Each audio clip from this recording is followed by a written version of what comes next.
Hi hello నమస్తే. ఇవాళ మీకు ఆంధ్ర స్పెషల్ మామిడికాయ పచ్చడి చూపిస్తున్నానండి పక్కా కొలతలతోటి.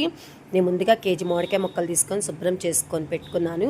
అలానే కేజీ ఆవకాయ ముక్కలకి అరషోడు ఉప్పు అండి, అంటే 2 గిద్దల ఉప్పు, 2 గిద్దల కారం, అలానే పెద్ద టేబుల్ స్పూన్స్ 2 టేబుల్ స్పూన్స్ ఆవాల పిండి, అలానే ఒక పెద్ద టేబుల్ స్పూను మెంతిపిండి. ఇవన్నీ వేసుకున్న తర్వాత మనం మొత్తం ముక్కలకి ఉప్పు, కారం, ఆవపిండి, మెంతిపిండి పట్టేదాకా కలుపుకుందామండి.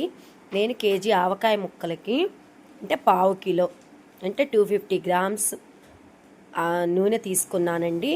అది వేరుశనగ నూనె తీసుకున్నాను. కాగబెట్టి చల్లార్చి పక్కన పెట్టుకోవాలి. అలానే నూనె, ఉప్పు అన్నీ వేసి కలిపిన తర్వాత ముందుగా పొట్టు ఒలుచుకొని పెట్టుకున్న 50 గ్రాముల ఎల్లిపాయలు వేసుకొని కలుపుకోవాలండి. 3 రోజుల తర్వాత మళ్ళీ కలుపుకోవాలి అంతే.